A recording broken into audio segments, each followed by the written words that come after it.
अवांजी समातुन ताईं radio voice of Sindh London. आतण ओरांघे व्या पुठीअ तोड़ण ताण, वेह म मुंद बंभोर में हुन पुॼंदई हाण, राई मंझ रिहाण हलत थिए होतसी। भलारे भिटदणी जे भलारे बैत सां मुंहिंजी आवाज़ मुसाफ़िर radio voice of Sindh London त थी, जंहिंजा माग ॿुधिजे पियो उन्हनि मिड़नी महिरबाननि खे सिक भरियो सलाम शाल क़बूल पवे। Radio voice of Sindh London तां मालूमाती प्रोग्राम कुछ वर्क किताब मां साण करे आवां जो मेज़बान हबीब लगारी। 29 अप्रैल ख़मीस जे ॾींहुं प्रोग्राम जी शुरूआति में अव्हां लाइ इहा ई दुआ त शाल जित हुजो, सुख सलामती सां हुजो। अॼु असीं प्रोग्राम में शामिलु कंदासूं 3 किताबनि।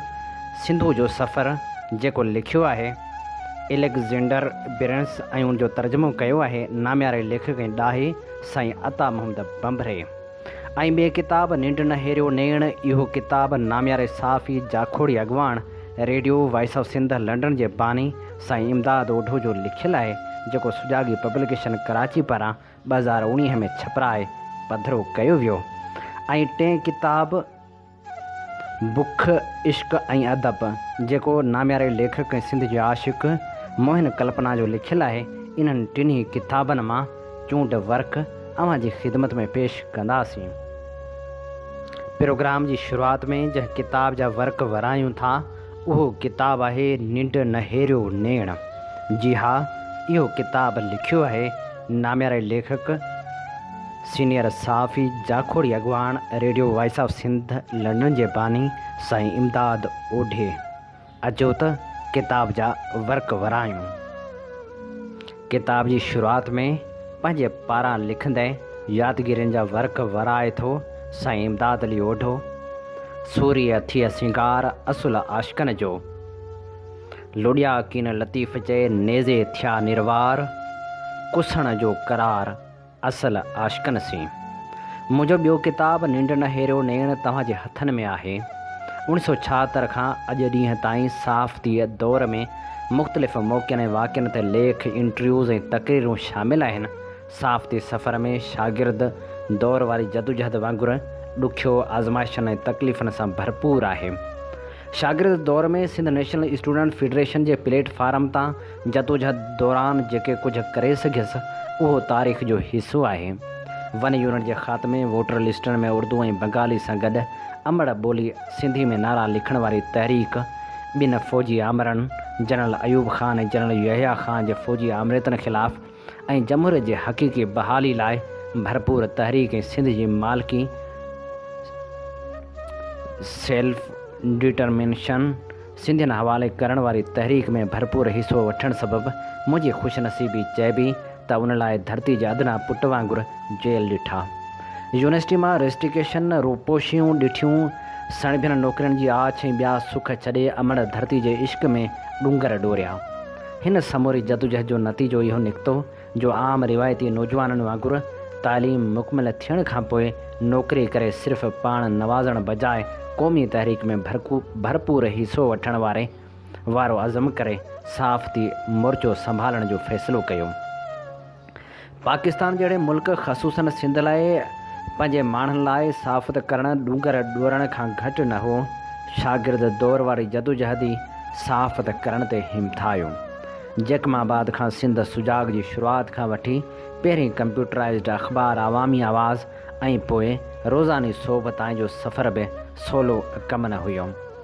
साफ़ती दौर में 3 अख़बारनि में मुंहिंजूं लिखणियूं, इंटरव्यूज़ ऐं ॿियो मवाद जंहिंखे मूं वॾे अरसे खां सांढे रखियो हुयो, उहो किताब जी सूरत में अव्हां जे हथनि में आहे। मां ही त वधीक लिखण जी ज़रूरत ई करे बि नथो सम्झां जो मवाद में काफ़ी ॻाल्हियुनि ते बहस कयो वियो आहे। जैकमाबाद खां लंडन जे 44 सालनि जे सफ़र दौरान मुल्की ख़सूसन सिंध जी कहिड़ी सूरतहाल रही, सियासी मंडल छा हुयो। 1989 में अवामी आवाज़ जी शुरूआति सां जेको साफ़ती जमूद टुटो ऐं सिंध साफ़त वारे शोबे में सगारी थी, कावश ऐं ॿियूं अख़बारूं तेज़ी सां निकिरण लॻियूं। मुल्की सूरतहाल सबबि साफ़ सुथरी ऐं हक़ीक़ी साफ़त में मुतासिर थींदी रही आहे। मूं जीअं क़ौमी जदोजहद अमानत सम्झी कई, अहिड़ी तरह सहाफ़त बि इबादत सम्झी कई आहे। टिनि अख़बारनि में एडिटर ऐं मालिक वारी हैसियत में 1977 खां 2008 में लंडन अचण ताईं मूं सिंध खे 3 अख़बारूं सिंध सुजाॻ, अवामी आवाज़, सोभ ऐं माहिवार सिंध सुजाॻ ऐं सोभ यादगार अदबी मैगज़ीन ॾिना। उन्हनि अख़बारनि करे मूं पंहिंजी आबाई ज़मीन क़ुर्बान कई। मोट में मूं कराची में सिर्फ़ु हिकु घर, उहो बि बैंक खां कर्ज़ु वठी ठाहियो, जेको बि मूंखे रोज़ानी सोभ दौरान ॾुखियनि हालतुनि करे विकिणो पियो। हक़ीक़त इहा आहे त मूं ज़िंदगी खे मक़सद सां भरपूर अंदाज़ में गुज़ारण जी कोशिशि कई आहे। ज़िंदगी हिकु मौक़ो आहे कुझु करण जो। मूं पंहिंजे पर में ॾींहुं राति महिनत करे उन मौक़े खे कारगर करण जी कोशिशि कई आहे। उहो वॾो दास्तान आहे जेको मूं पंहिंजे पहिरें किताब जल मशल जल में बयानु कयो आहे। हिन किताब में बि उनजो ख़ुलासो मौजूदु आहे। बरतानिया अचण खां पोइ बि माली फ़ाइदनि हासिलु करण लाइ धंधो धाड़ी या नौकिरी करण बजाए ज़िंदगी में कुझु करण वारे मौक़े जो भरपूर लाभ हासिलु करण जी कोशिशि कई आहे। 2008 खां 2 सालनि जी महिनत खां पोइ 2010 में किताब जल मशल जल लिखी पूरो कयो। उन दौरान दिलि जी ओपन सर्जरी थी। 2012 में लंडन मां पहिरियों Sindhi web radio voice of Sindh London जी शुरूआति कई, जहां दुनिया जे मुख़्तलिफ़ मुल्कनि में रहंदड़ सिंधियुनि जी तर्जमान वारी हैसियत हासिलु करे वरिती आहे। सिंध तोड़े मुख़्तलिफ़ मुल्कनि में थींदड़ प्रोग्राम नशर कया वेंदा आहिनि।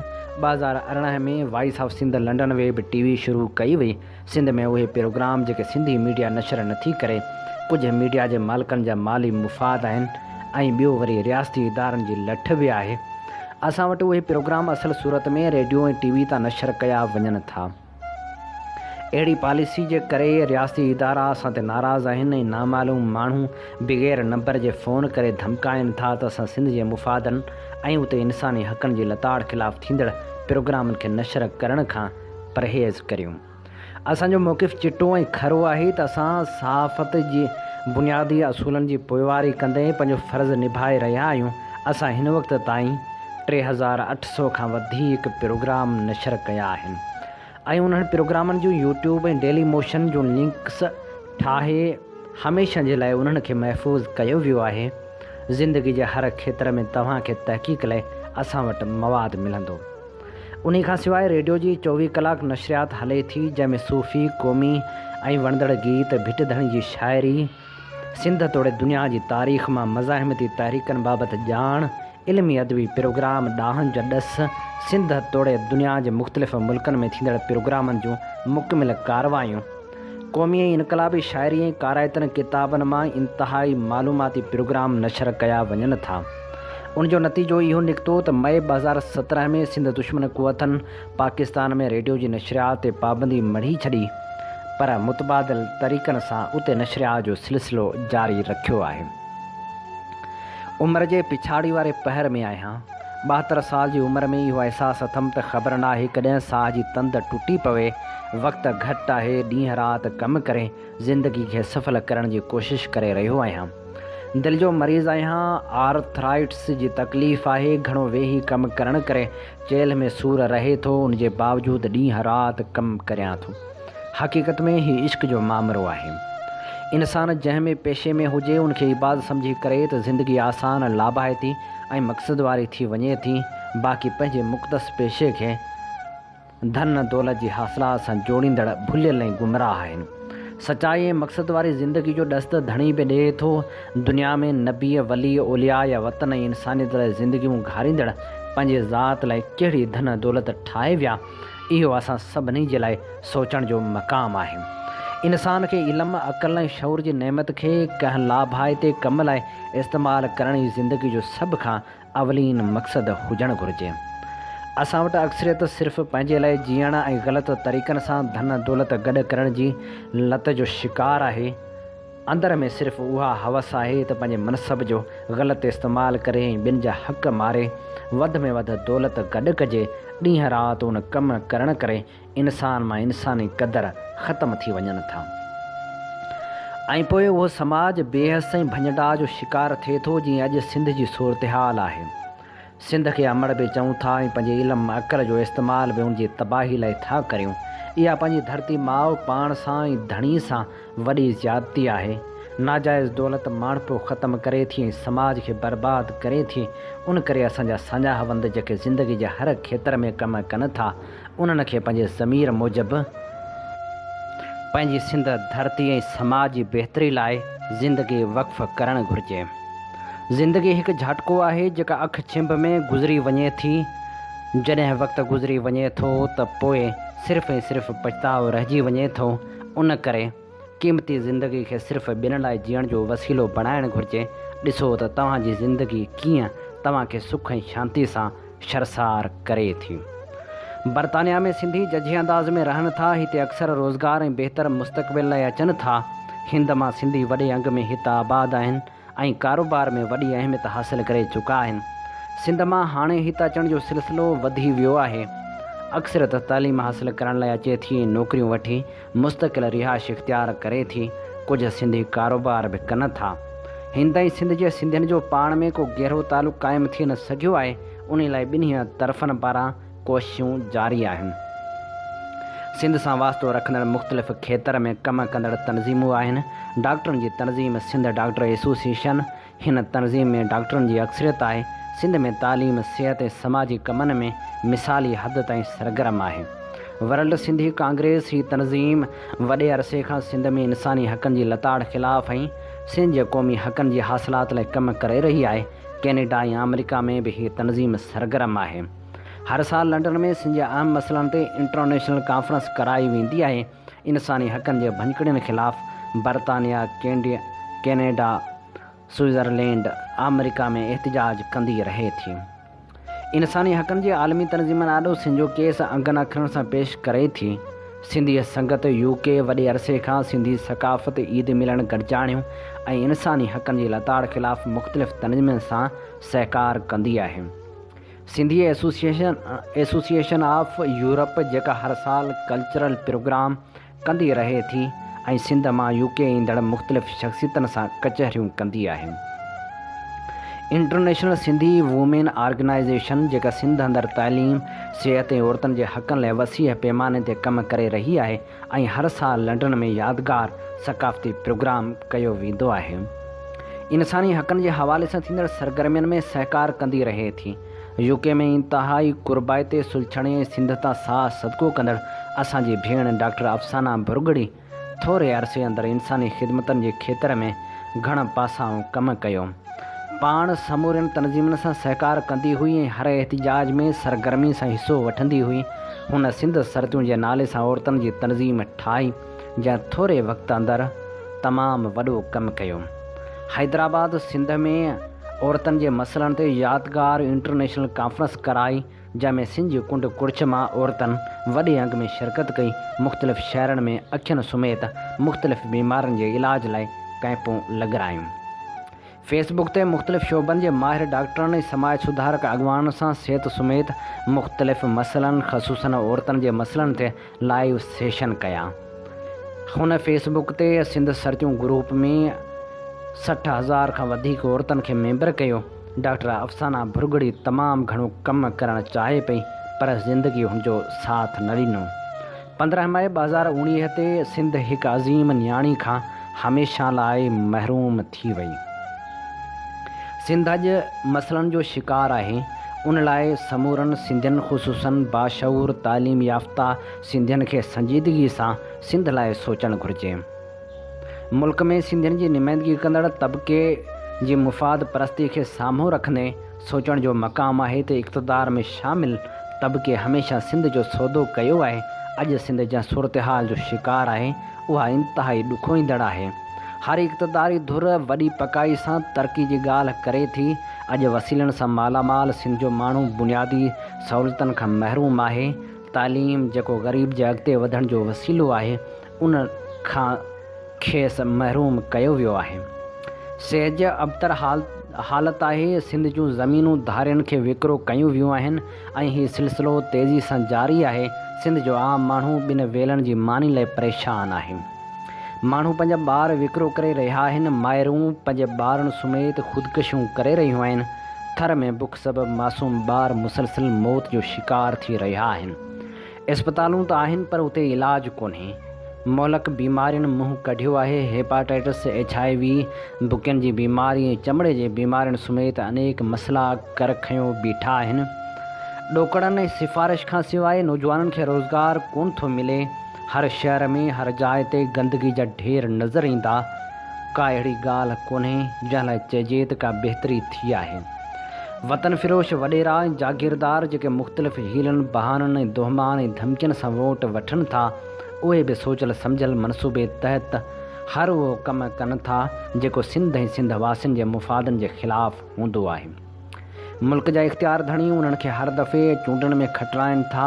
उहा तइ थियल हक़ीक़त आहे त जेसिताईं ही मुफ़ाद परस्त इक़्तिदार में हूंदा, सिंध ऐं सिंधियुनि जे बहितरी बजाए तबाही थींदी। उन करे असांजी मीडिया बाशूर तबिके ऐं सिंध जे आशिक़नि खे आम माण्हू खे जाॻाइण लाइ वॾी महिनत करणी पवंदी। असां पंहिंजी मीडिया वसीले इहा कोशिश जारी रखियो पिया अचूं। हिन मोर्चे खे मज़बूत करण लाइ असांजा हथ मज़बूत कया वञनि, जीअं असां वधीक असराइते नमूने क़ौम में सुजाॻी शऊर पैदा करे सघूं। 1843 में सिंध अंग्रेज़नि जे ग़ुलाम थी 1947 में असांजे वॾनि उन आसिरे ते पाकिस्तान में शमूलियत जो फ़ैसिलो कयो त 1940 वारी करारदाद तहत मुल्क हलायो वेंदो। जीअं मुल्क ठहियो त 1940 वारी करारदाद खे मिसारे करारदाद मक़ासिद आणे क़ौमनि खे ग़ुलाम बणायो वियो। हर क़ौम मां भाड़ीता ऐं पिठू जेके अंग्रेज़ दौर खां वठी मौजूदु हुया, उन्हनि खां कमु वठणु शुरू कयो वियो। आमतौरु उहो अक्सर चयो वेंदो आहे त तव्हां सां ॿियो को अची ज़्यादती त कोन थो करे, तव्हां सां त पंहिंजा ई चूंडियल नुमाइंदा ज़्यादतियूं कनि था। उहो बिल्कुलु सही आहे।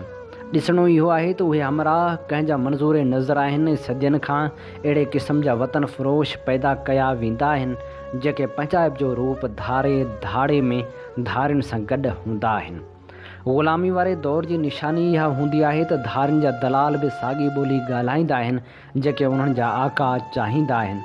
उन समूरी रांदि में हथ ठोकी मीडिया, मज़हब जो इस्तेमालु ऐं उनजे वॾे पैमाने ते प्रचार, माण्हुनि खे ज़ात पात में विरहाइणु, नशे जो आम इस्तेमालु, करप्शन खे आम करणु, ख़ल्क़ खे मुख़्तलिफ़ मज़हबनि ऐं फ़िरक़नि में विरहाए नफ़रतूं पैदा करणु ऐं तइलीम जे मयार खे एतिरो किराए छॾण जो डिग्रियूं त हुजनि पर तइलीम न हुजे।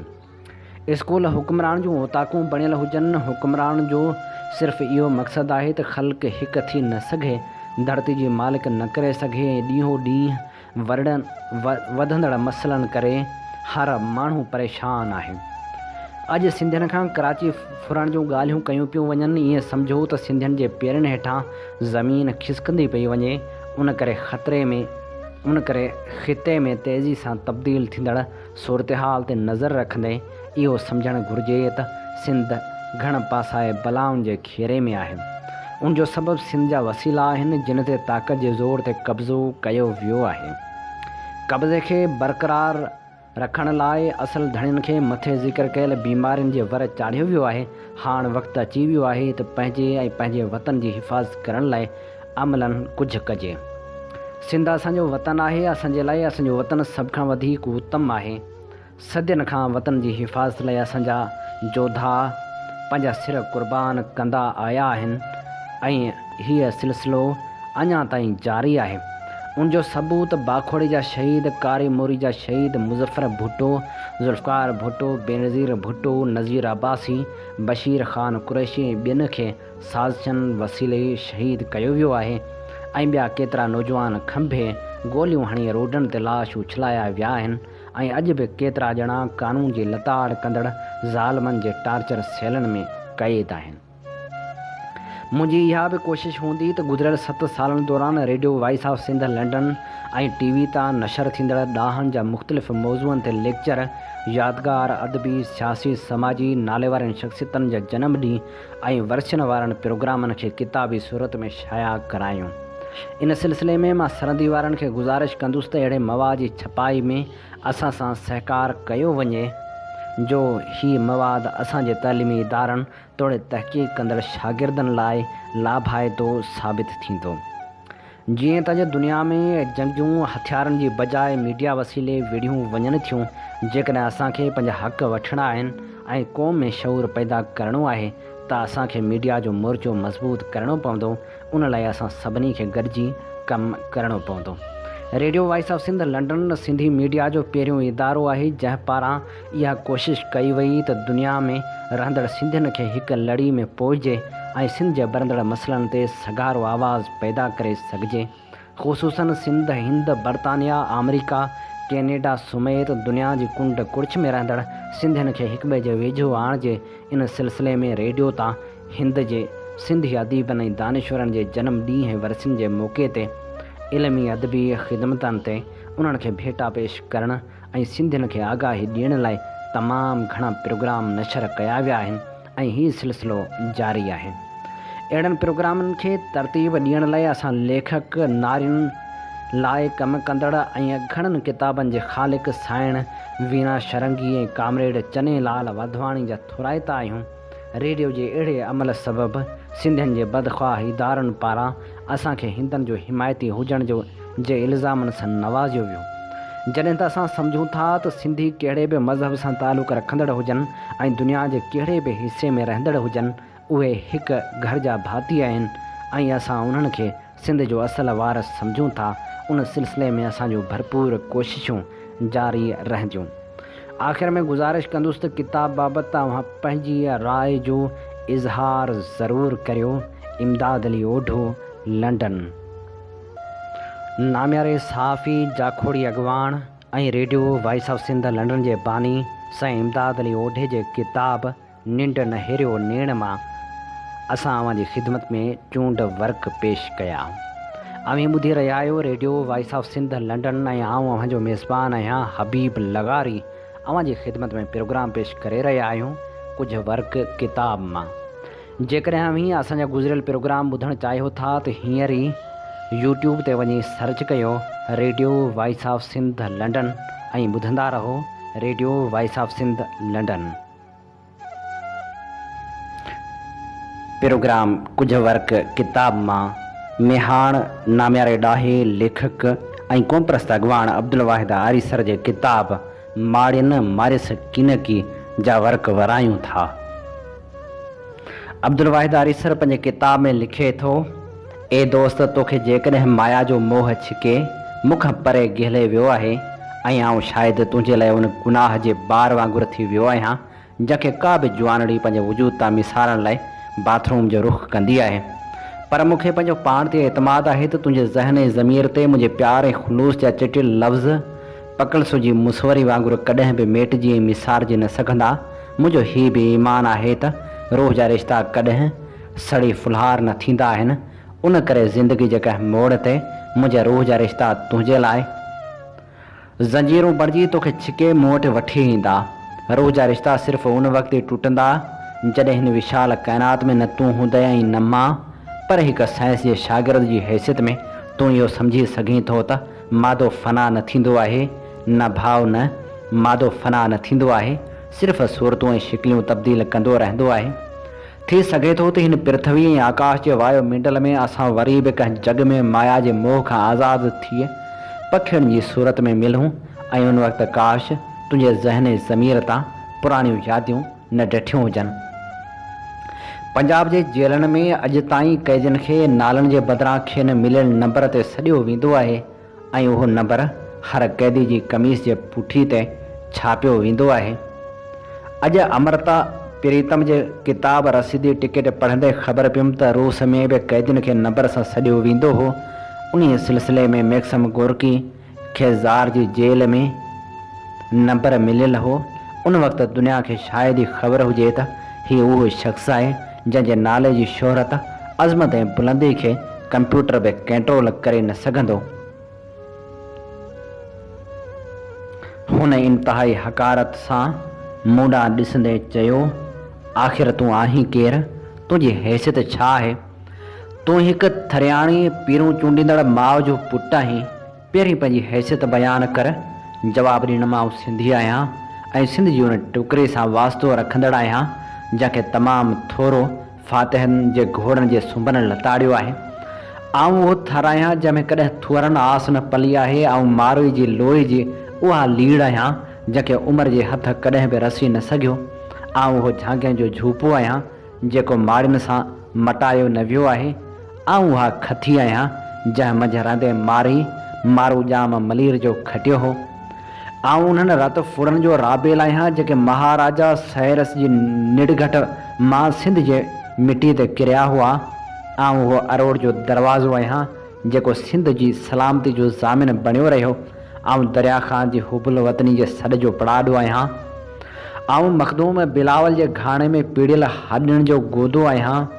ऐं ठठे जी मुर्क आहियां। ऐं घोड़नि जे पुछनि में ॿधी गेले मारियल उन्हनि सिंधियाणियुनि जे अखियुनि जा उला आहियां जेके बगदाद जे घटियुनि में विकियूं वियूं हुयूं। ऐं उन्हनि सिंधी गोरिलनि जे घोड़नि जे सुंबनि जो आवाज़ आहियां जेके हिकु सदी ताईं मुग़ल साम्राज्य लश्कर ते तोबनि जे गोलनि वांगुरु किरंदा रहिया। ऐं रूपले जो रूहानी औलाद आहियां। मूं होशू जे लफ़्ज़नि खे पंहिंजो ईमान बणायो आहे। ऐं ग़ुलाम मोहम्मद लेगारी जे हिन लफ़्ज़नि खे गीता क़ुरान ऐं इंजील सम्झां थो त हीअ सिंध जी धरती असां बरोचनि जी माउ आहे। मुंहिंजी ख़्वाहिश आहे त मुंहिंजे जनाज़े ते यासीन पढ़ण बदिरां शहीद सिंध अला बख्शी जी उहा तक़रीर पढ़ी वञे जेका हुन दहली जे आज़ाद मुस्लिम कॉन्फ्रेंस में कई हुई। मूं जीएम सैद ते उन वक़्तु ईमान आंदो हो जॾहिं मुंहिंजो वार मज़हबी कटरपणे में बुॾो पियो हो। मतिलबु त आउं उहो सामी आहियां जंहिं छाछरे ते मदद ख़ान जे हमले खां अॻु छाछरे जी तबाही बाबति रड़ियूं कयूं हुयूं। असां माण्हू जेल जे माहौल में इंसानी मुर्क लाइ एॾो सिकी वेंदा आहियूं जो उन माहौल खां ॿाहिरि असांखे को माण्हू थोरी बि मुर्क जी रोशनी ॾींदो आहे त असां ज़िंदगी जे सभिनी गहराइनि ऐं सचाइनि सां उन ते निछावर थियणु लॻंदा आहियूं। जॾहिं को माण्हू मुर्कंदो आहे त उन वक़्तु मूंखे पिरह फुटण जो अहसासु थींदो आहे। ऐं जॾहिं निंढड़ो ॿार मुर्कंदो आहे त काइनात जे मुस्तक़बिल जे बारे में उदाही दौर जूं समूरियूं ऐं सभु तरफ़ियूं ॾंद कथाऊं विखरंदियूं नज़र ईंदियूं आहिनि। ऐं सम्झां थो त जोहरी जंग खे सिर्फ़ु दोशीज़ा जो ॻोढ़ो ऐं ॿार जी मुर्की रोके सघनि था। तुंहिंजे वारनि जे बदिले रबनि ॾिसी सम्झमि तूं राति ड्यूटी तां ग़ैर हाज़िर हुअं ऐं तोखे ॾिसी सोचमि तो राति किथे गुज़ारी।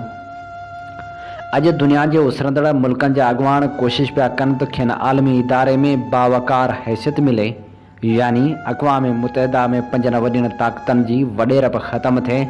ऐं न उन वक़्तु मुंहिंजे मुल्क जो वॾेरो ऐं के सियासतदान कोशिशि करे रहिया आहिनि त खेनि हद जे थाणे जो निंढो सूबेदार भॻल बैंच या मीर अली मुराद जे दौर जी टुटल कुर्सी ते विहारे त कसर मां मान ऐं शान सां मोटी वञी हारियुनि नारियुनि ते रोब रखां। जेकॾहिं अव्हांखे ग़रीब जी ताक़त जो अंदाज़ो न आहे त उन कोडर खां पुछो जंहिं ज़मीन खे चीरे इंसान खे मुहज़ब बणायो। जेकॾहिं तव्हांखे अमीरनि जे सवाल ते यकीन न आहे त तबाह थियल खंडरनि खां पुछो, उहे तव्हांखे जवाबु ॾींदा त केतिरी मुदत खां असांजे भरिसां बीठल झूपड़ा अञा मौजूदु आहिनि पर असां खंडर बणिजी विया आहियूं। झूपड़े में ॿरंदड़ ॾीओ अञा मौजूदु आहे पर असां में ॿरंदड़ फानूस जे टुकड़नि जो निशान ई न आहे। घणो वक़्तु अॻे जॾहिं मूं सिंधी क्लासिकी शाइरी सां गॾु सिंधी जदीद शाइरी पढ़णु शुरू कई हुई, उन वक़्तु मूं दोस्तनि खे चयो हो त हिकु ई शइ आहे जंहिंमें असां ख़ुदि कफ़ील आहियूं ऐं ॿिनि मुल्कनि खे बरामद करे सघूं था, ऐं उहा आहे शाइरी। असांजे क़दीम या जदीद शाइरी मुकमल तरक़ी पसंदि आहे ऐं उन में इंसानी आज़ादी, मुसावात, अमन ऐं आलमी भाईचारे जो भरपूर पैगाम मौजूदु आहे। उन माना में असांजो क़दीम तरीन शाइराणो विरसो इंतिहाई शानदार ऐं तरक़ी पसंदि आहे। उन करे क़दीम जी उहा माना हरगिज़ न आहे त जेका शइ क़दीम आहे सा लाज़मी तरह रुजत पसंदि आहे।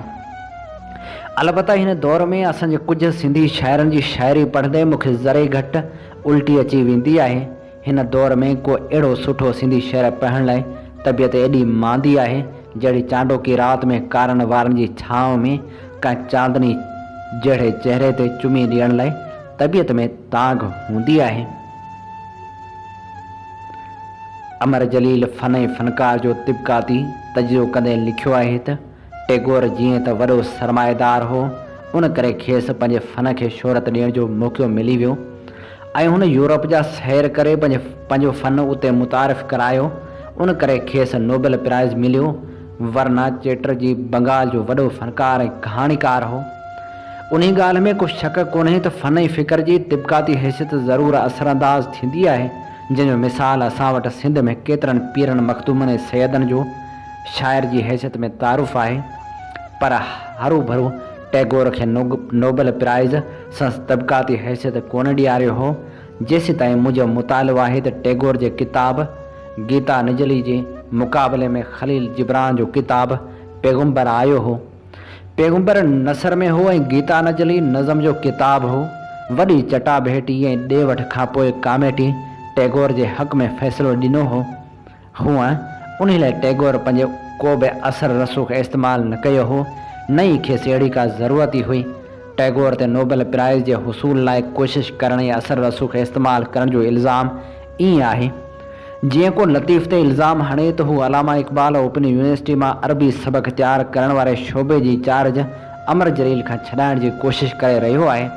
हू बि आलमी शोहरत ऐं फ़नी मक़बूलियत रुॻो उहिदे दौलत शिकल सूरत ऐं सरकारी असर रसूख़ जे करे हासिल थिए हा त म्यूनिख में थियल ड्रामा फेस्टिवल जे आलमी मुक़ाबले में अली बाबा जे ड्रामे खे टियों नंबर न मिले हा, छो त हुन वटि न पूरो भाड़ो हूंदो आहे न पैसो। वेंदे असां मिसकिनी जो हाल इहो आहे जो वटि हिकु दफ़ो कंहिं ड्रामे लिखण लाइ पैन में निब कान हुई ऐं हूअ न्याज़ हुमायूनी खां मुंहिंजी मौजूदगी में डज़न खन निब खणी वियो हो। हरू भरू पैन जो निब न हुजणु कंहिंखे आलमी शोहरत खां रोके नथो सघे। अली बाबा जे वार वार मां तख़लीक़ जा सरचश्मा फूटी निकिरण लाइ आता हूंदा आहिनि।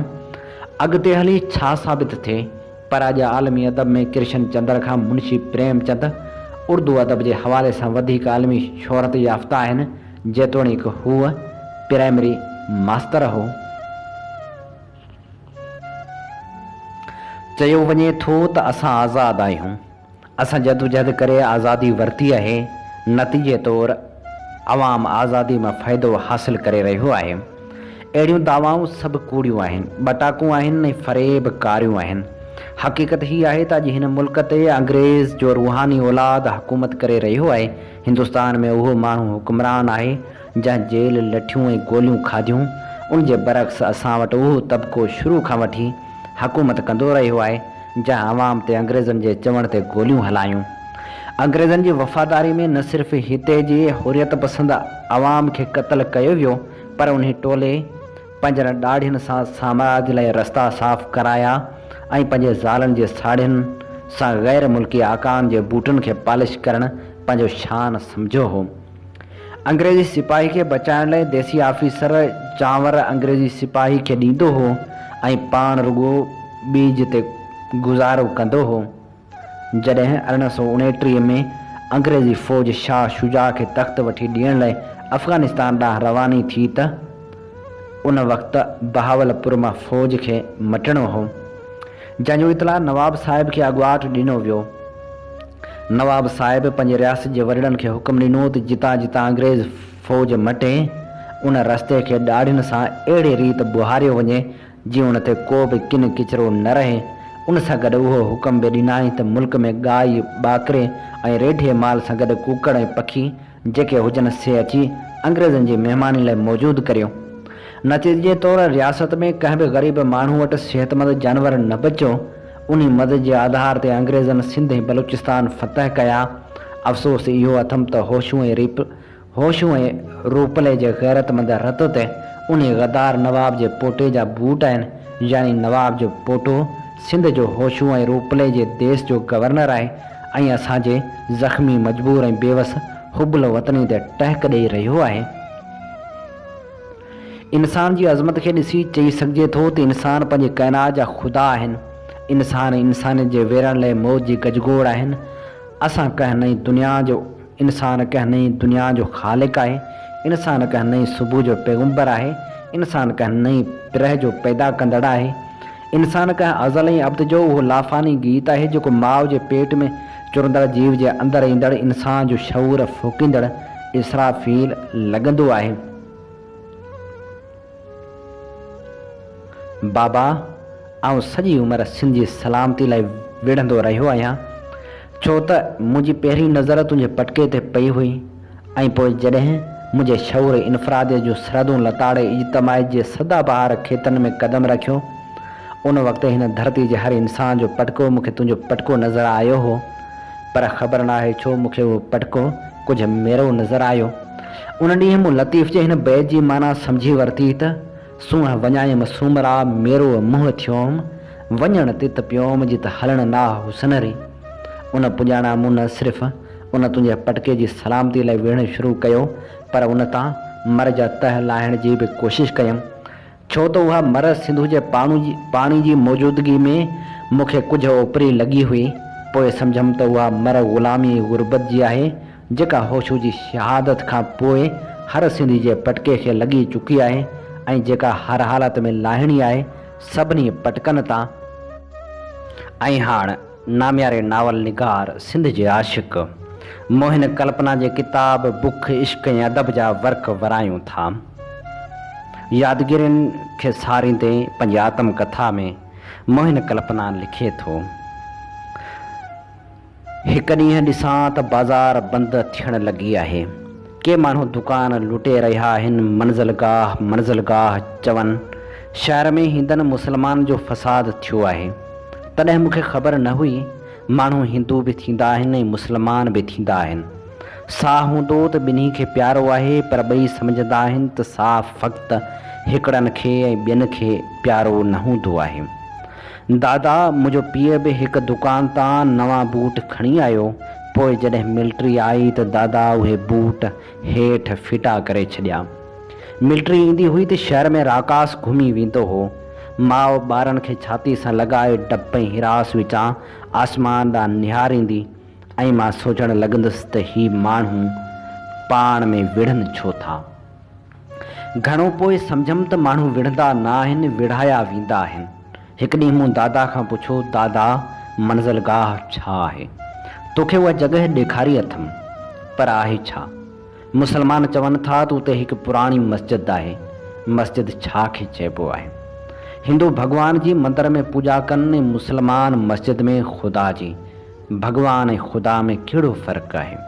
को बि न। मंदर ऐं मस्जिद में कहिड़ो फ़र्क़ु आहे? को बि न।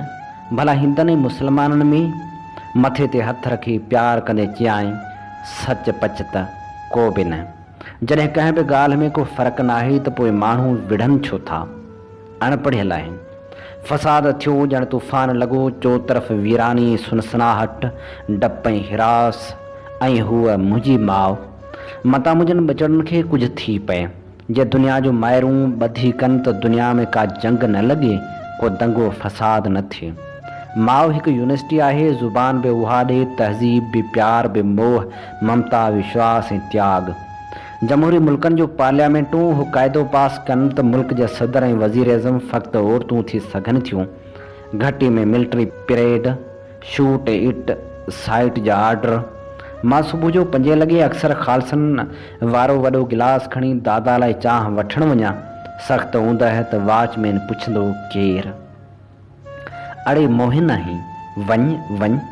पैसे में हिकु गिलास, पैसे पले मूं वरितो, 5 पैसे सेर खीर, 1 पाए में 9 यानी पैसे में 27 मिर्चनि जा पकोड़ा, पैसे में 60 नंढा बिस्कुट मूंखे यादि आहे। थले तां चांहि वठी ईंदो हुअसि। उहे ॾींहं हुआ सखर में भॻतूं बि थींदियूं हुयूं, राम लीलाऊं बि, मुशाइरा, राॻियुनि जो मजलिसूं मूं कोन ॾिठियूं।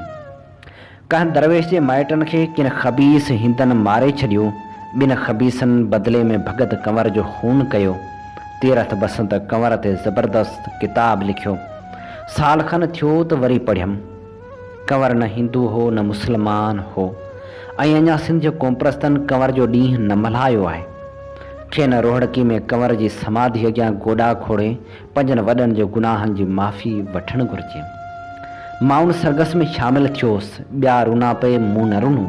कुझु सम्झमि बि न त कंवर खे छो मारियो अथाऊं। मूं संसि खुलियल शिकल ॾिठी, मुंहं में नूर हुअसि। माण्हुनि ॻायो पिए कुझु हिन रीत, हाय हाय असांजा संत सचा, कंवर कुसी वई, अॼु ओचितो ई ओचितो। उन सरगस में मुस्लमान बि हुआ। हिंदनि ऐं मुस्लमान जे शिकलनि में फ़र्क़ु सिर्फ़ु ॾाढ़ियुनि मुछनि ऐं कपिड़नि जो हो। साॻिया मुहाड़ा, ख़तो ख़ाल, कद बुत। ॻाल्हाइण जो अंदाज़ मुस्लमान जे छातियुनि में काबा, हिंदनि जे छातियुनि में काशियूं। सिंध त ॼण ॾिसण में न थिया आहे। सिंध त फ़क़्ति लतीफ़ जे कलाम में हुई। मां किन ख़ासि हालतनि में RSS में भर्ती थियसि। कराची में शायदि 11 साल जो हुअसि। 1942 खां 1951 ताईं, पर मां हर मुसलमान खां नफ़रत करे न सघियुसि, बल्कि मूं हिंदुनि खां वधीक मुसलमाननि सां मोहबत कई, जो सिंध धरती मुसलमान में ॾाढा सुठा माण्हू, फ़नकार, मुफ़्कर, दरवेश पैदा कया आहिनि। पर हाय, पीर अली मोहम्मद राशिदी जे मुसलमान खे सुठो इंसान बणाइण बदिरां ग़लति मुसलमान बणाइण जी कोशिशि कई।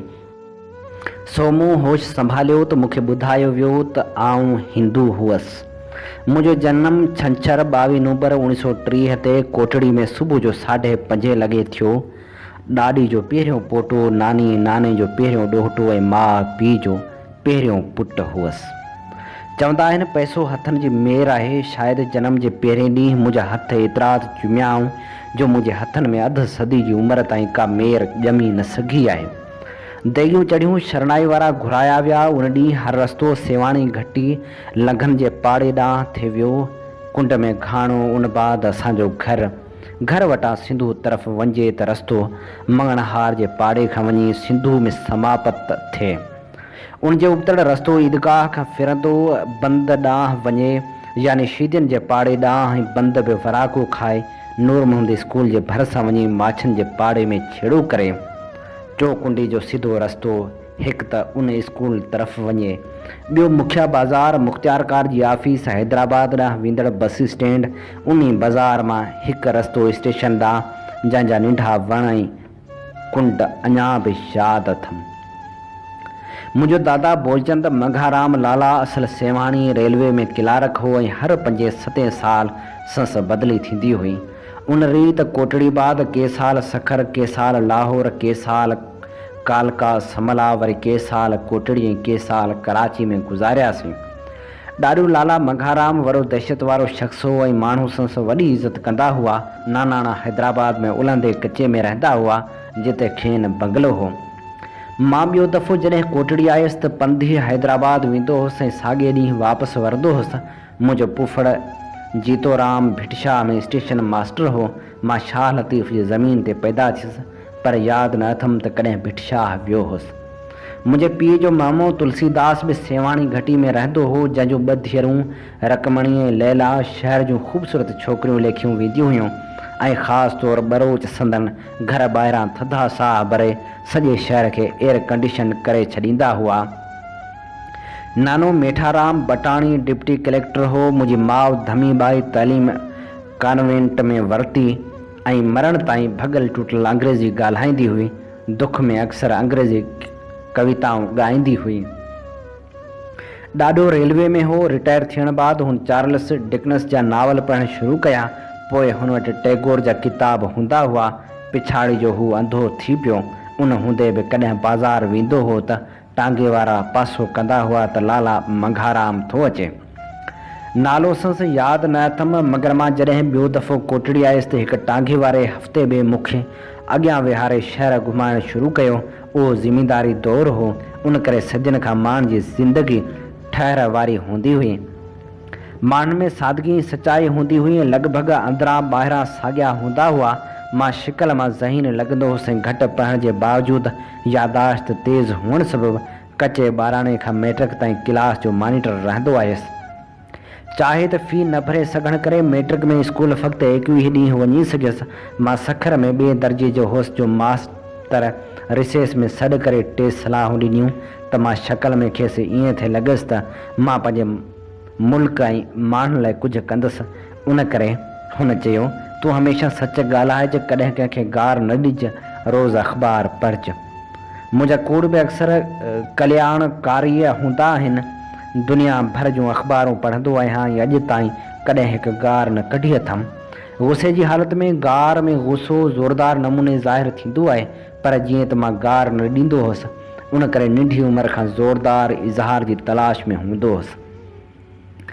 सोच जे उन वक़्तु मुंहिंजी ज़ुबान तोड़े अदब में काफ़ी सख़्ती पैदा कई। उन करे ज़राफ़त जो हुनर हुन भले स्कूल मास्तर जी सलाह सां हासिल करे वरितमि। उन ज़राफ़त वॾनि माण्हुनि सां गॾिजण में मूंखे काफ़ी मदद ॾिनी आहे ऐं मां या उमिरि उन गुमनाम मास्तर जो मशकूर रहियो आहियां। मूं पंहिंजे शख़्सी मतिलब या फ़ाइदे लाइ शायदि ई कूड़ ॻाल्हायो आहे, उन करे ज़िंदगी जो घणो हिसो फ़ाक़ा कशी में गुज़ारियो अथमि। जेतोणीकि उन सोच खां बि वाक़ुफ़ु आहियां त माण्हू हमेशह सच ॻाल्हाए नथो सघे। सखर जे कसिन में काना विझी उन जो पीछो कंदो हुउसि त आख़िर उहे केॾांहुं था वञनि, ऐं उहे किथे वञण बाद ख़लास त न थींदा हूंदा, मगर रूप ज़रूरु बदिलाईंदा हूंदा ऐं कंहिं ॿिए रूप में क़ाइमु रहंदा हूंदा।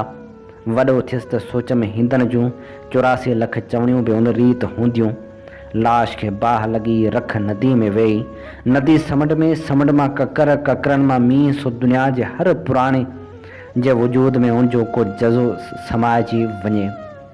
सखर में ज़िंदा पीर जे मक़बरे ते वेंदो हुउसि ऐं पाई ॾेई साध ॿेले में ॾोढो, चटणी, लस्सी वग़ैरह मिलंदा हुआ।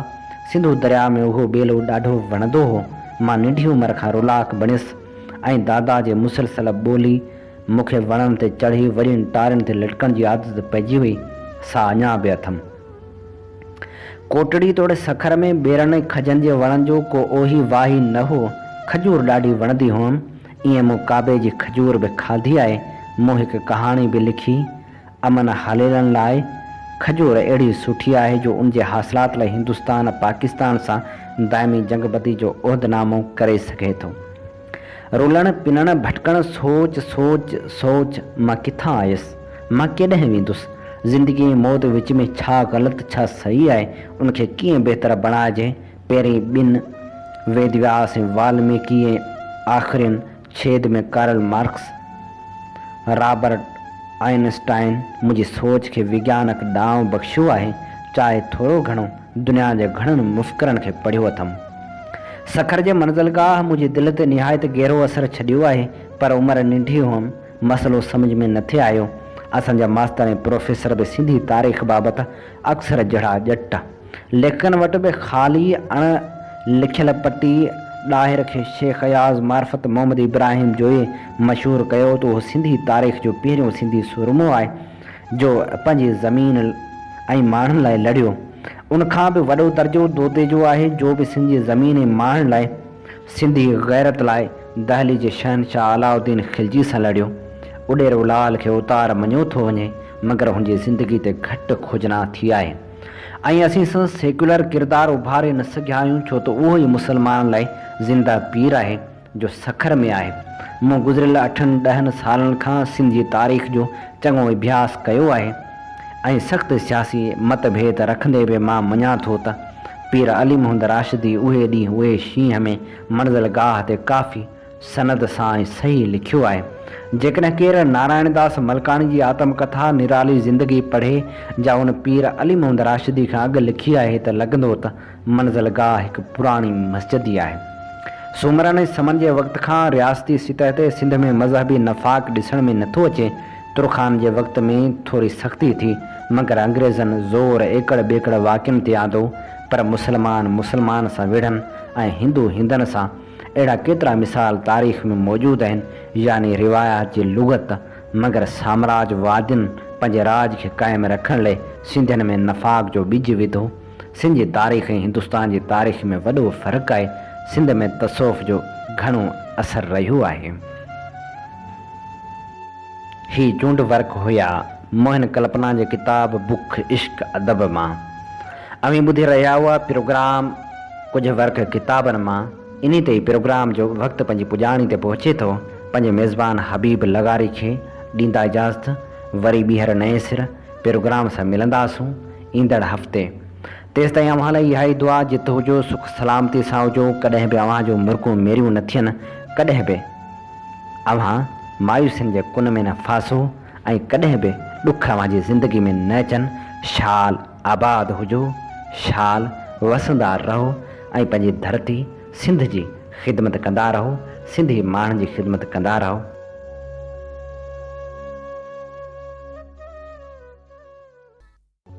सिंध मुंहिंजी अमा सूंह तुंहिंजी मथां छा लिखी, छा लिखां छा लिखी, छा लिखां। सिंध मुंहिंजी अमा, दुनिया जा सिंधियो हिक मुठ थी सिंध बचायो। सिंध मुंहिंजी अमा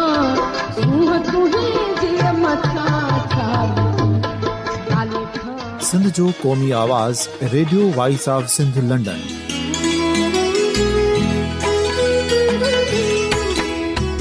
radio voice of Sindh London पंहिंजी नशरियात में सिंध जी सियासत, समाज, इक़्तिसादियात, तारीख़, क़ौमी उमंगुनि ऐं इख़्लाक़ियात मुतलिक़ सिंध जी हक़ीक़ी तर्जुमानी कंदे प्रोग्रामनि खे असराइतो बणाइण लाइ सिंध जे घण घुरनि ऐं धरतीअ सां प्यार कंदड़ अदीबनि, दानिशवरनि, सहाफ़ियुनि, उस्तादनि, वकीलनि ऐं हर तबिके जे मानवारनि सजणनि खे सिंध में शऊरी इनकलाब लाइ सहकार जो सॾु ॾियूं था।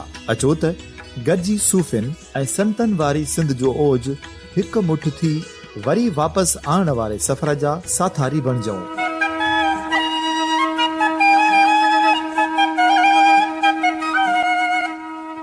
हिकु नए सुबुह जी शुरूआत जो पड़ाॾो घर घर, ॻोठ ॻोठ ऐं शहर शहर ताईं पहुचायो।